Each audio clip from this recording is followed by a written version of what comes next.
With us now is Senator Jim Inhofe of Oklahoma. He's a U.S. Army veteran, and he is a senior member of the the Senate Environment and Public Works Committee and a senior member of the Senate Armed Services Committee. Senator, welcome back to Washington Watch. Well, it's an exciting night tonight, Tony.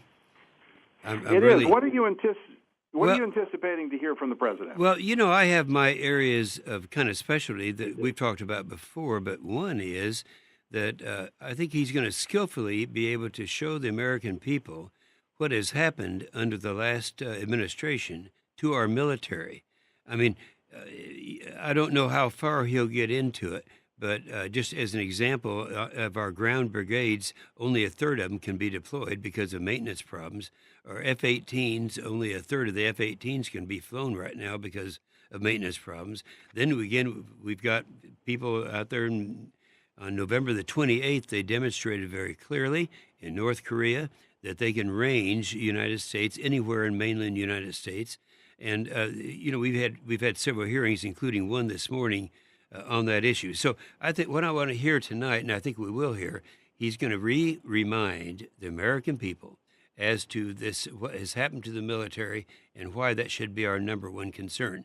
It was kind of interesting all during the years that his 8 years that Obama had a policy. He said, we can't put additional money in the military to take care of sequestration or something else unless we put the same amount into the social programs or the non-defense programs. Well, that's not what our Constitution says. It's not what we have historically done.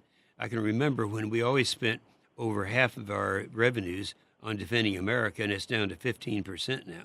So we have a serious problem there. The second thing I want to hear, because you might remember, and we got to remind people of this, Tony, because people don't remember this. When I'm on the stump talking, and very rarely do they recall what happened. 9 years ago, when Obama came into office, he said, we've got to do something about infrastructure, and so I'm going to ask and they had control of the House and the Senate, and he controlled it all at that time. He said, I need $800 billion for infrastructure for stimulus. And so he ended up getting $836 billion. And you know what percentage of that got to infrastructure and got to stimulus? It was 3%. Only 3% went to roads, highways, and bridges of $836 billion. Now, this president is going to be doing the same thing in terms of stressing the second priority of our country should be infrastructure. And he's going to be doing this in a very skillful way. And I hope that he is able to convey one of the most difficult things to convey, and that is this concept that you can increase your revenues by decreasing your tax rates. And oddly enough, and just as recently as today,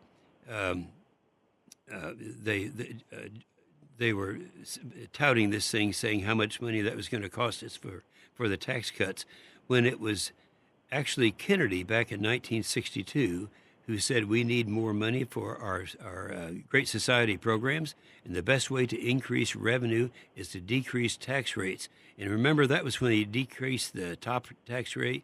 It went down from 90% to 70% and comparable rates below that. And that had the effect 4 years later of increasing our revenues directly tied to the tax cuts by 30%. And it happened again in 1981 with Reagan.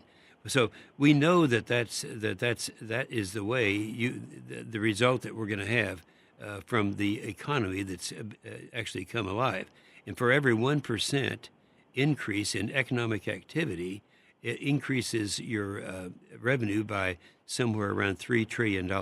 I throw that out, Tony, because there's so much misinformation about that, and there are actually some Democrats trying to sound like conservatives when they're opposing the tax cuts, knowing full well in their own minds that will have the result of increasing, not decreasing. And the last thing that I want to be watching real carefully is to make sure that people are all aware of what's happening in this country right now with the job rates. All the indicators, Tony, are showing that we're just in really great shape. And if anybody questions that, I've got a website, inhofe.senate.gov, inhofe.senate.gov. If they access that, they can get a number of things, but two things they may want to have that are consistent with the message that we'll hear tonight are, number one, all of the regulations. There are now 70 regulations that came in under the Obama administration that we've either eliminated or in the final stages of eliminating. And I have them broken down so that it's very easy to understand. And, the kind of people who are listening to your program, Tony, they're activists. They're people who really are concerned about Right. what's happened to America. So I'd like to make sure that this gets into their hands. And the other thing that I have that they can pick up off the website is 134 corporations that have already taken huge actions in spreading the benefits of the tax reductions to middle America. And that's for really two reasons. One is that the immediate effect of the tax reform, but also the anticipation of the positive growth that will come from the tax reforms. And we talk about this tax structure, economic growth. We've talked about this before. We go back to 1986, the last time there was a major overhaul of the tax structure. That was under President Ronald Reagan. He also inherited a military that had been decimated under the previous administration coming out of the Vietnam War. But he rebuilt the military. He rebuilt the economy.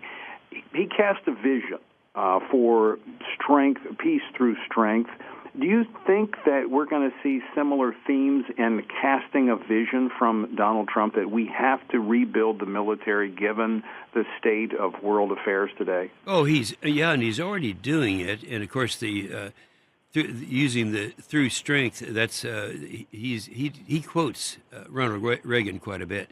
And yes, the answer is very positive. Yes, and one reason is, and by the way, when this happened in the Carter administration, you remember we had the Hollow Force? I chair a committee called the Readiness Committee, and I had all the vice chiefs of all four services in there. They all agreed that we are now in the same situation we were with the Hollow Force back right following the Carter administration. Then, of course, the one that had to take us out of that mess was Ronald Reagan. It's exactly the same thing that's happening now, except, if anything, it's worse because now we're not looking at conventional warfare. We're looking at a guy in North Korea that demonstrated on November the 28th that he can actually range anywhere in the United States, continental United States, with a missile. He demonstrated that kind of range. So we are having hearings on that where the president's right in the middle of this thing. And when you start and think about the threat that poses, just imagine it's as tragic as it was during 9/11. Just imagine if something were to hit a major city in the United States. Yes, no question. You're listening to Washington Watch. I'm your host, Tony Perkins. Senator Jim Inhofe of Oklahoma, my guest. Senator, okay, I think you're absolutely right. In fact, I think in military experts have testified to such that we're living in a more dangerous time today than we were really at any time in modern history. But I want to go back to Reagan, what he inherited from Jimmy Carter, the military. I was post-Vietnam. The military was decimated from a morale standpoint, from a material standpoint as well. But I want to talk about the political environment. I think, of course, I wasn't in the political realm then. You were. You have some history here to analyze this by. Are we living in a more politically polarized time where it's harder to bring the parties together? There's some things. I often ask the question, why can't we all get together and all that? Well, because the way sometime I'd love to have some extra time on your show and talk about the history of our political system. The way that we start instead, we don't go right into the state conventions and the national conventions and all that. You start in someone's backyard. And this is how it all begins. You have Democrats on one side of the street, Republicans on the other side. And as they move up the ladder to the district convention, the state convention, the national convention, the ones who get the front row are the activists on both sides. So that's why by the time you get to the national convention, the Democrats who are there are all far left-wing extremists, and the Republicans are far right-wing. So you don't get along on some of these issues. For example, we're concerned right now, and I know you're concerned with a bill that was well, actually there are three bills out there right now having to do with late-term abortions. That's something that the Democrats it becomes a partisan issue by virtue of the fact that all the way through that system, from the living room to the national convention, people have developed what they stand for. And certainly pro-life is a solid Republican, or gun control is a Democrat issue. They're all for gun control. And defending America, why should that be a partisan issue? But it is. And that's why my answer to your question is no, because we have some of these issues that are not going to, there's no flexibility in them. And of course, you and I look at it a little bit differently. We look at it, we're right, we know we're right, and we're going to win on this because the vast majority of the American people are on our side. And we're not going to back down either, as you stand firm. Senator, as always, great to have you on the program, Senator Inhofe. Thank you, Tony.